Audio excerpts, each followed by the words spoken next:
So how many papers have you written so far? For the paper, I wrote like 3, but I also wrote 2 for the conference, and one of the paper that I wrote for the conference, I received the best paper for this one, and it's also under your guidance as well. Yeah. So in total, 3 5. journal papers and 2 conference papers. Yeah. So total 5. And one of them got the best conference award. Yeah. So today we'll be talking to Chan Chuet, who's a lecturer in consumer behavior in tourism industry. And we'll be discussing how, as a lecturer, Chuet published papers, wrote papers for Q1 journals. And we're going to talk about useful tips and strategies as well that you can apply yourself to write papers. So first of all, can you tell us a little bit more about, the research that you do to it and what you're interested in? Yeah. Actually, I am a lecturer and I am doing like teaching for the tourism and hospitality, but I'm interested in the consumer behavior, like what they buy or not buy the food or service in the restaurant. So my main topic is kind of like focus on the consumer behavior in tourism industry. And why this specific topic? Why consumer behavior interests you? Because it's like it always say about like psychological process in our mind. So that's why that what I want to dig into the detail for this one. And I think that if I do that, it will have the restaurant manager can like be better in their doing the business. I think so. Yeah. Okay. Yeah, and I mean, as a business owner, I'm of course also interested in the purchase intention and why people buy. So, from your research, if in a nutshell, have you found out why consumers, I don't know, choose certain restaurants or hotels or things like that? Yeah, actually. Now I am doing the research about the facial presence in the picture that consumer when they come to the restaurant, they will post it online. So it might affect to the other people to choose the restaurant. So and when I do that, it have like some of the theory and some of the statistic that I can find. So it can help the manager to boost their like ask the customer to post their face with the food or the service that they choose, and it can encourage other potential customer to purchase their service and the food in the restaurant. So you're basically saying that photos in reviews work better if there is the face of the consumer is visible. Yeah. Because when the face include in the photo with the with the food, people will like try like type like just more than without photo in the UGP that we call UGP. Yeah. Yeah, that's interesting because I think oftentimes we just see a picture of the food. When you go on Google Maps, let's say, you usually see just the pictures of the dishes from the restaurants, not actually people eating. Yeah. That's true. That's very interesting. So, as a lecturer, like, I suppose what prompted you to want to write papers? Is it a university requirement for you, or is it just your personal interest? Both. Actually, it's the first one is the personal interest. I want to see what happened in the academic world, and the second one is actually it also like the university requirement that you have to publish the paper in the top tier journal. So it's kind of both. Yeah. Okay.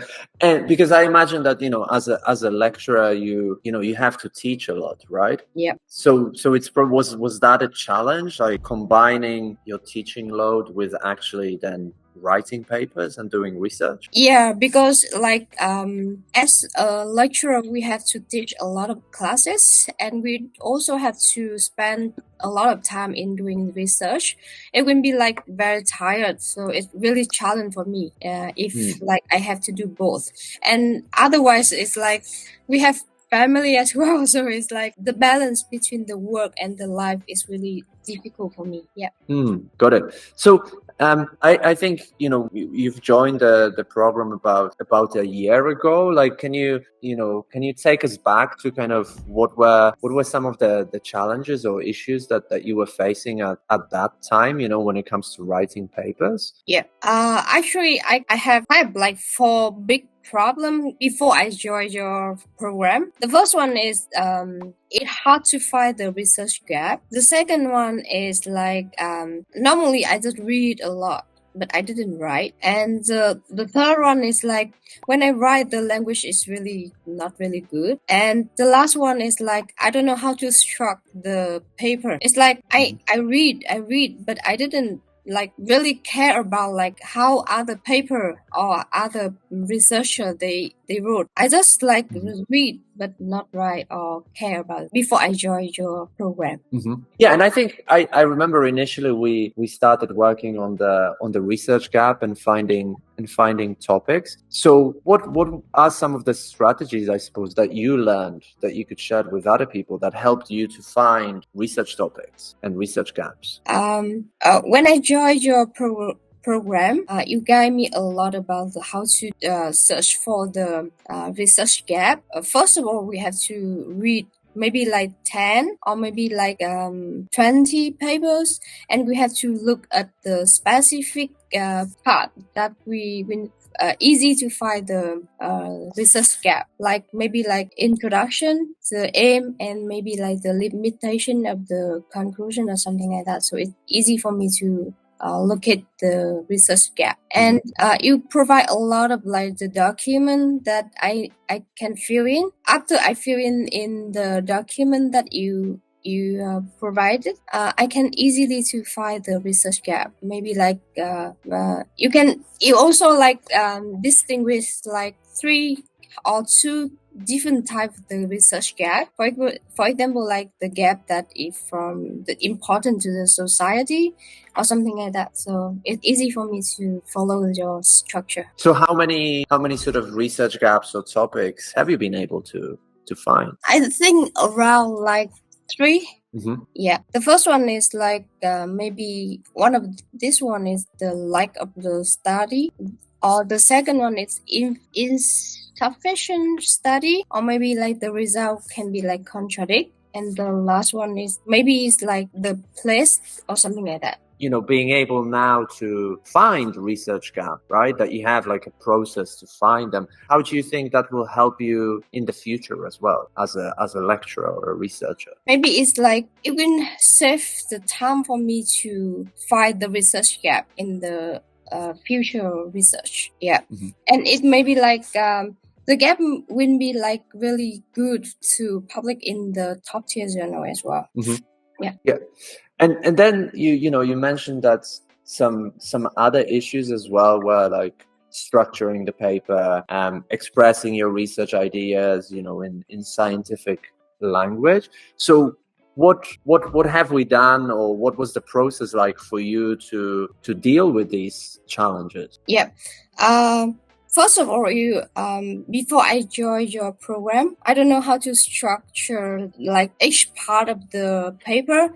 But when I joined your program, you guide me like in the introduction part, we have like at least 4 points or something like that, or 4 main idea that I have to include in the introduction. So I just follow the step by step to fill in the main idea that you gave me. So it's going to be easy for me to read and to write as well. For example, like for the introduction, you told me like it will have like the importance of the study. So I have to include this paragraph, and we have spent like another paragraph for the previous research, or maybe like the short little review, and we will come to the research gap and the aim, and after that it can be like the optional for the structure of the paper. So it's like I will follow exactly what you guide me, so it will be easy for me to do the research and for the writing. Yeah, I suppose it gives you like a repeatable structure that you can use in the future as well in your research papers, right? Yeah. So tell us a little bit more about that. Like, what sort of papers have you written in the last months? I wrote many for the street food, like why people buy the street food. Actually, I found some of the variable or some factors that affect to the customer to buy the street food in Vietnam. And I found the gap is like normally they will do with the other country, but not in Vietnam. But in Vietnam, street food play very important role to create the job or maybe like the income for the people in Vietnam. And I just combine with the theory and some of the variables to make the research more impactful. Sorry. Yeah. Mm-hmm. So how many papers have you written so far? For the paper, I wrote like 3, but I also wrote 2 for the conference, and one of the paper that I wrote for the conference, I received the best paper for this one, and it's also under your guidance as well. Yeah. So in total, 3 5. journal papers and 2 conference papers. Yeah.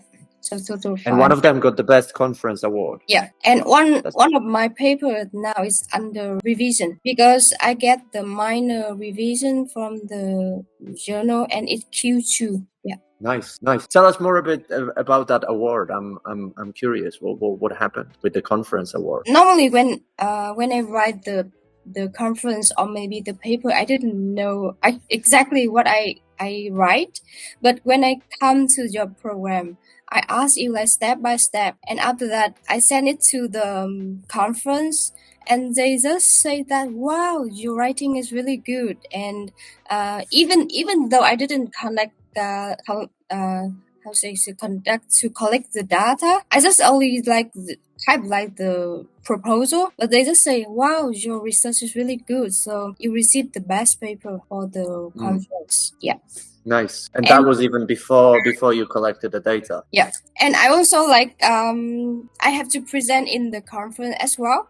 So in your program, you also have some guideline for the presentation, and I based on this one, and they really like my presentation. Fantastic. Yeah. Fantastic. That's really good.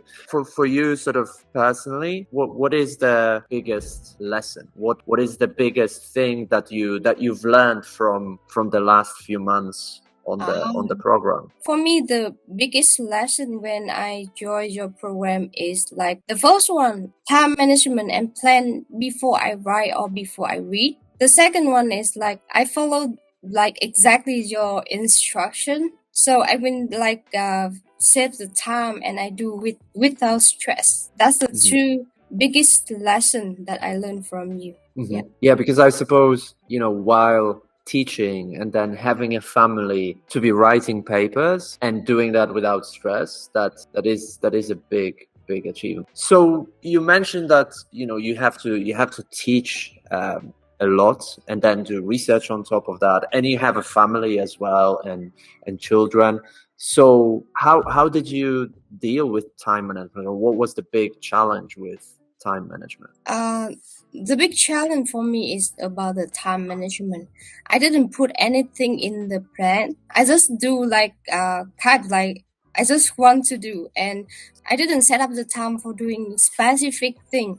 And maybe I spend a lot of time doing answering the email or the social media, something like that. So I think I work a lot. I spend a lot of time in the computer, but actually I didn't learn anything. So I think the matter is the time management for me.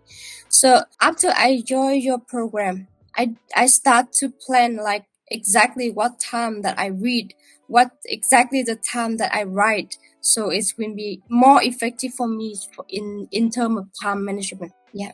So can you tell us, how you tried to plan your day, maybe on an example day? Because I think that would be useful for other people to know, because I think a lot of people are busy, they spend a lot of time working, but they don't actually achieve much because they answer emails and stuff like this. So how have you planned your days specifically? Yeah. For example, on Monday, and I always wake up early, about like 5 a.m. And I will start for writing, because at that time I feel like no one will disturb me, and I focus more than the writing.